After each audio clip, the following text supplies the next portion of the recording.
any place, but it's gonna be here. This is the first show of Shadow King. It's Friday the 13th in London. It's our first show. It's the right place to be. We're doing a bunch of things from this debut album. We're gonna be doing a bunch of things in general. Some of you know, I bet you know all of them. There's one called Boy.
Song, check it out.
and I still don't know how much to say, how far to go. I can't help but wonder, you say it all with your eyes. Would you hear if I whispered your name? I never know, never tried. You don't even know I'm alive. I'm just a boy from the other side, yeah. You don't even know I'm alive.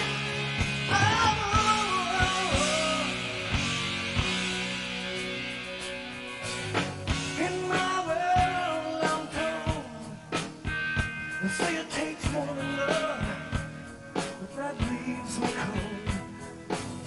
And I wait even though I know it's all up to you, but I can't let go. I can't keep on dreaming. No, no, I know life don't treat you that way. With dreams and what I have to hold on to, they can't take that away.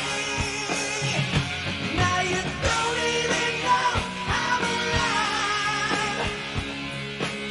I might be a fool, but I gotta try. You don't even know I'm alive. Oh, listen, I need a reason, just one last time. I keep holding back, I keep holding on. I built a wall around my heart. Need a way to get over. Yeah.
Just like I remembered it.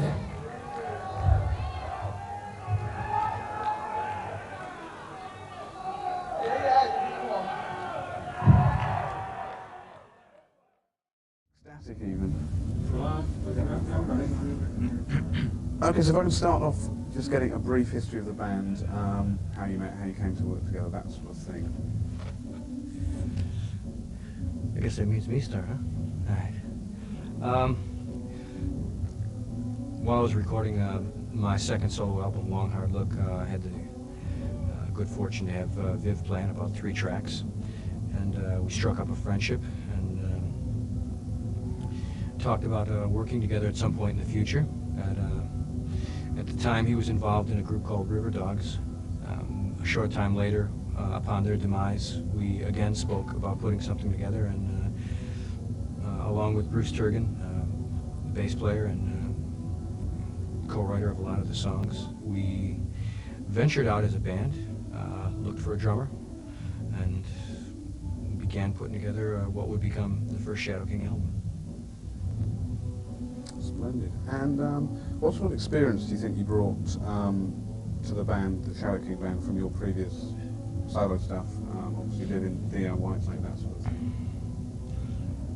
Well, I brought a lot of years of working with Foreigner as lead vocalist and writer and co-writer of just a bunch of songs. And again, 2 albums worth of solo material. Just a lot of experience and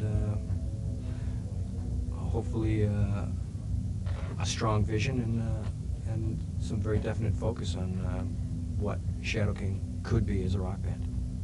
Did you, I mean, obviously having done 2 solo albums, did you feel it was important that the band was billed as a band rather than Lou Graham and Shadow King or Lou Graham and Vivian Campbell? Yeah, I think there was a lot of opinions outside of the band on how it ought to be handled, but from within the band we unanimously wanted it to be a band name, not Lou Graham Band or Lou Graham and the name of a band. We wanted it to be a band because that's exactly what it is. Brilliant. And do you think that the albums, mainly the songs that are a collaboration between you and Bruce, do you think that will the album represents the band at this stage, or do you think that it'll change when maybe you do the next album? There's more writing from Vivian and Kevin as well. I think at this point it's a representative first step. I see Viv's participation in writing and in singing and basically all aspects as increasing. I think once the band gets on the road, performs together as a band, and starts, presenting input from our experiences together as a band, we'll grow creatively, and you'll see different facets emerging. Splendid. And after spending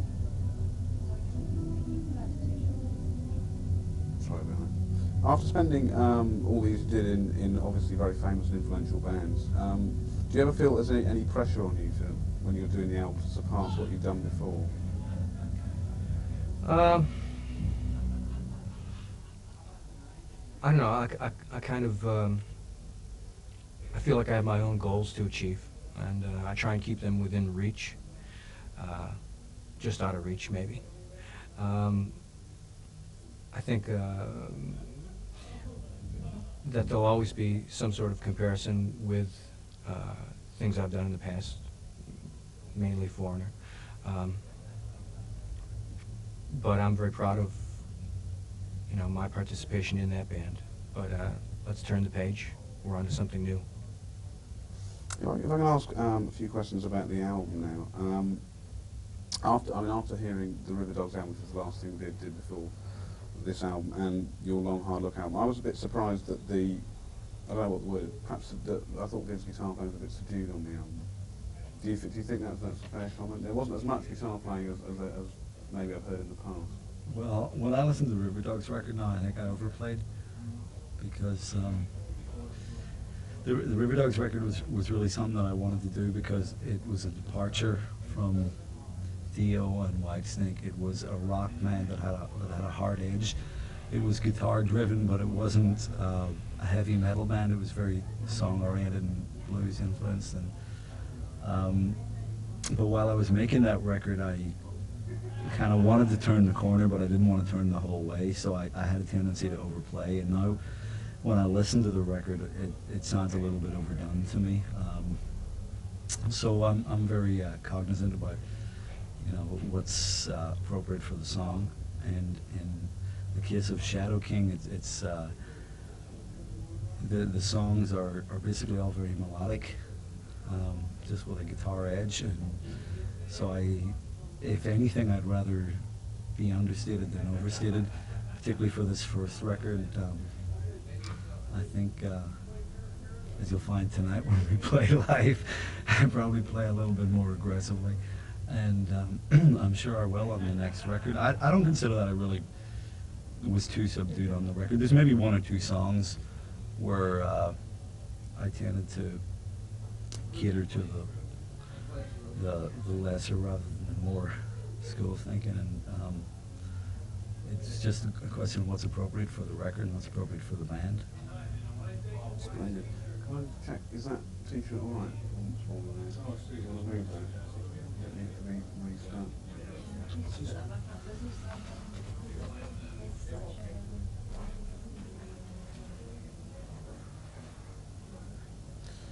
Okay, if I ask about Keith Olsen now, who produced the album. Obviously he's a very big name producer, but also, I thought with the experience you both got, and Bruce as well, you could perhaps have produced the album yourselves. Obviously, putting the band together, you know where you're going, you know what you're doing. Did you feel that you needed someone else there that was not in the band, just to give an objective opinion? I think in the case of the first record, it was real important to have someone, because it was all just coming together, all the people and the songs. And I think it was important to have someone who could be objective, but yet shared the experience that the people in the band have. And Keith was well qualified on a number of counts because he's produced a lot of very, very successful records, and he'd worked with Lou in the past on the Foreigner record. I'd worked with him briefly on some Whitesnake material, and we were familiar with his work. And he's a great vocal producer, and he has very good pop sensibilities and good radio ears for making FM sounding records. And his personality is also such that he's very up, and he keeps the atmosphere charged in the studio. And it's very, very easy after being in the studio for a couple of months to lose interest as well as lose direction. And he was always very fresh about it. So I think in the case of the first record, it was real important. Maybe in future records it won't be quite so important. Hey, keep going out there, buddy. You're on TV. No. Sorry about that. That was very interesting. Shall I repeat myself? Yes, sorry. You remember that? Yeah. Sorry Okay. about that. Maybe I can be more succinct this time. Yeah. If you could say producer and Keith Olsen so the viewers know. Okay. Yep. What was the question? The question was about Keith being a big name, and I just wonder whether you ever felt that you had the vision and the ability to produce yourselves, or whether you needed someone to add that extra bit and be an outside person. Yeah, well, in the case of the first record, because it was a new band and because we were coming together to make this first record together, I think it was real important to use a producer and a producer with experience. And Keith Olsen was qualified on all counts because Lou had worked with him previously, as had I, and he has a reputation for producing good radio quality records and successful records, and he's a great vocal producer, he's a great engineer, he's very, very musical, and his personality was such that he kept things charged in the studio. Brilliant, that's lovely. And if I can ask now about Europe in particular, I wondered how you both felt personally about coming back to England and playing so quickly after the album coming out. Do you think it was important to get back to Europe and play a show and show your faces again? Hell yeah. I haven't been here in 6 years to perform, and I remember the last time I was here with Foreigner, we did Wembley, and it was just really crazy, and we had a great time, and you know, I don't know where we're going to end up touring first, but I think this is a great place to start. What about you, Ben? I love playing in Europe, being in England or anywhere else. I just find that the audience reaction is so different from what it is in America. I think it's a little bit easier to please an American audience because they go for the I think they just purely go for the night out. At least it's my experience in some of the bands I've been associated with, that I feel that you play an arena to 10 or 15,000 people, and people are responding to the event more so than to the band. And I think it's also been my experience playing in Europe that European music fans are much more critical of the music and much more aware of the history of the band and the music that the band makes, and more so than just some place to go on a Friday night. So that's why it's always exciting to come back. Plus, I was born in Europe, and it gives me a chance to go home. So. And what about when you were rehearsing, getting the set together? I mean, obviously you're going to play a lot of the new album. Did you feel any pressure that you wanted to play perhaps some old foreign stuff or all that sort of thing? I don't know about pressure. I think it was just kind of a general consensus to maybe touch base on a little bit of the past, and it's not you know, melding Foreigner with Shadow King. We hit on one song, and we actually do a couple songs from the late '60s, early '70s from our favorite bands. So it's just kind of a place to show people where we were coming from. Do you think you need to approach gigs in a different manner in song terms in Europe as opposed to the States? We don't have a lot of leverage. There's not a lot of variables there. We have our album and a few other things, and that's it. But you know, it's not aimed at any particular audience. We're pretty confident it'll go down anywhere. Anyone with ears would do. Great. And I was going to ask about the lyrics now a bit. I mean, having read all the lyrics, it seemed that relationships feature fairly heavily on topic-wise on the content. I mean, do you ever feel that you need to move away from that subject and it gets a bit overdone, a bit tired? I don't think that this album overdid it at all. I think there's it's probably 50-50 on just expressing emotions, not having to do with the relationship, commenting on the state of the world, reflection on oneself, like the song "Boy" is just, you know, this is what I am, take it or leave it. I don't think there's an overkill in the love relationship. We hit on that a couple times, and that's about it. And I want to ask about one song in particular that interested me, which was I think it's the only song that you wrote with Vivian, which was "Russia." I wonder whether that was actually written about a political sort of thing, or what the inspiration behind that song was. I think the guitar line was actually so haunting, and the mood of the song very ethnic, that it can either be interpreted as a personal relationship or a call to mother country. It's really wide open. It works anyway. And what about any other plan? When you obviously come over with this one show, you looking to come back to Europe fairly soon again? We'd like to, as soon as they'll have us. So.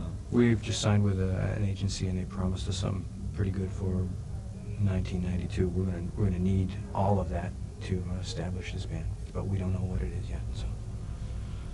Splendid. I think that covers everything I had down here. I cut you off, bud? I just want to see whether there's anything that... Bastard. Get me later, I don't. I just wanted to ask if there's anything that I didn't ask that you'd like to talk about, any particular things that I may have missed. Want to talk about Knitter? Nah. No. Actually, Vivian, perhaps you could say about your previous bands and the experiences you brought to Shadow King, and also did you share the same vision as Lou as what you wanted the band to be? Was it like very clear thing? Sorry if you talked to Jim. Okay, So it'd be answer your nice to question. have, like, both of you talking about that. Good point. Okay. Well, Jim. I don't know. This is a very different band from what I've been associated with in the past. Not only musically but personally. For one thing, I mean, the major bands that I've been associated with in the past have been really hardcore rock bands. Like Dio was a real heavy metal band in every sense of the word, and Whitesnake was a very hard rock band too. But there's a difference here musically because there's a very strong emphasis on melody, and Lou's a very different singer from Ronnie Dio, very different indeed. I mean, Lou's a real soul singer, and there's a lot more space in the music. And as I said before, with the River Dogs, I was trying to musically move into something that was different for me. I still want to play guitar, and I still want to challenge myself as a guitar player, but I felt more comfortable playing in a blues style and going for a less is more approach. And so I don't really know. I guess to this band I brought an edge more than anything else. You know, I'm probably the heavy-handed one. You know, I'll be the one who's going to be too loud. You know, or A threat. no. But other than that, I'm a funny one. You just do the vision bit as well. The bit about the vision. No, that was That good. was That's actually really excellent. happy with This song you mentioned just now, Russia. Mhm. Are you going to be playing that live Mhm. tonight? It would help us greatly if you could answer that again, Lou, because you didn't actually answer the statement. If you could say the song, you know, what you said about the song being inspired actually by the guitar. Mhm. Would you mind doing Sure. that one again for us? Because that would be nice. Yeah, if you just mention the song title. Okay. When Viv first played me there's a little cassette tape of this kind of guitar pattern he had, it struck me as being very ethnic and very infectious. And basically, we hit upon a lyric right away. The song was called Russia, and it doesn't have to be a real personal relationship type of interpretation. It could be a call to Mother Country. We actually caught a little bit of flack from some people outside the band who thought it would be much more accessible if we personalized it. But we stuck to our guns, and it is what it is. Excellent. Splendid. Now, there's just a couple of other things I'd like you to be involved with. We're doing our end of the year. Doing this gig. Oh. Jesus Christ. Hey? Jazz collapsing underneath as well. Jim, do you want to go Yeah. questions? Do you want to start with the best thing that happened in rock music in 1990? The best thing that happened in rock music? That's the one that's got me stumped. I have Right. to start with the hard We one. start with the best LP of the year. Okay. The best My album. favorite album of the year. So I'm trying to think if it came out this year or last year. I think it may have been the start of this year, and that was a band called the Rembrandts, which I really love. And the reason why I love it is because, you know, I love the Beatles and I love pop music in general, and I love warm sounding records, and it's a really honest sounding record. It was recorded actually on a demo format, basically a 16-track half-inch format, by a guy called Danny Wilde, who's a singer in the band. And it just sounds really refreshing to me in this era of overblown production, that a record like that could come across so well, at least as it did to me, and gets my vote. What about the best gig you went to this year?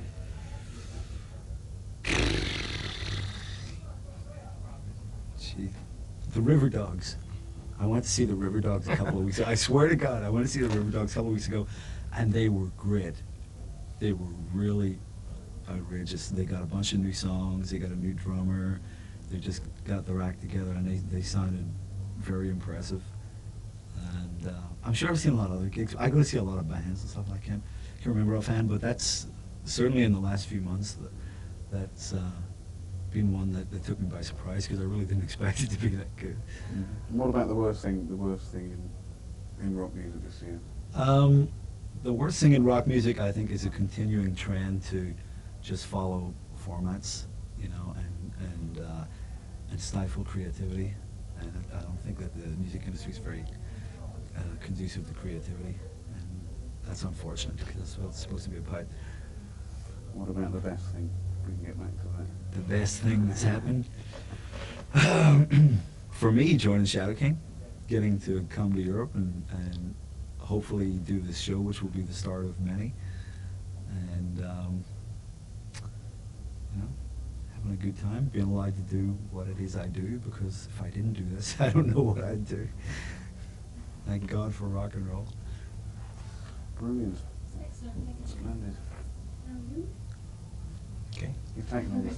That's all what you were going to say, wasn't it? Exactly. What he said. Just have that a little bit looser, Patrick. Thank you. Okay. Okay, so we'll start off with the best album of the year. What do you think the best album of the year is? I have to say the Metallica album, and I've never been a fan, really. I've tried to like them for years, and I haven't. But this album, I think, has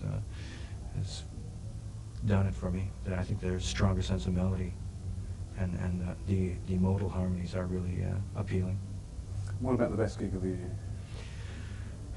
I don't know. We spent a lot of time recording, and I can't really say that there was one that really turned me on. I went to a few shows, and it's not even worth mentioning who, because they weren't the ones. All right. What about the worst thing that happened for rock music in 1991?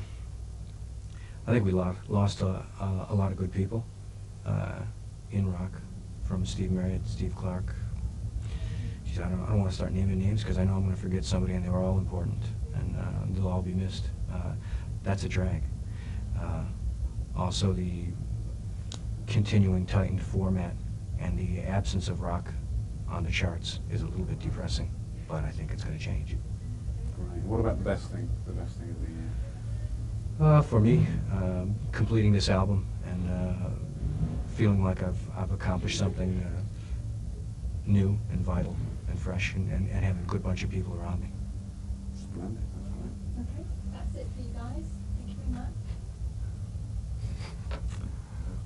Bye. Okay, so what was your favourite LP of the year? I think it's got to be the new Nirvana album. And what about the best gig of the year for you? I don't know if it was everybody's best gig, but I really enjoyed the latest AC/DC tour.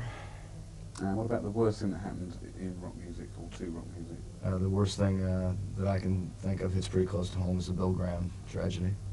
And what about the best thing? The best thing's got to be this album, Shadow King. Yep, spot on. Okay. Brilliant. Should I get out of here now, Um, or just slide over? You can just, you can't see you in short. Okay. You set now? Oh, no, I'm not. I still don't have an album. Pick an album, any album. What was the last album you listened to that came out this year? Ours. Led Zeppelin. Well, we put That's too not much working. time into this record this year. We don't get out much. What else did we hear that was good? I'm trying to think some of the other product that we got in. Yeah, from the Atlantic. Rock. Look at you. Yep, look at me. Okay, so what was your favourite album of the year? I'll have to say the new Julian Lennon album. And what about your favourite gig of the year? Favorite gig was Kiss. They had the old show at the Pyro and everything. It was just great, like the old days. And what about the worst thing that happened to music this year? I think all the deaths in and around the music industry were probably the worst thing. Sorry. And what about the best thing? Best thing? Well, of course, this album, Shadow King. So you better just do the Yeah, worst we can just do the thing. worst thing again because I interrupted you. Okay. Don't ever do that. ever do that again. So what was the worst thing that happened to you this year? I'd say all the deaths that happened in and around the music industry. David? Right then, that's it. Super. That's a wrap. Thanks very much.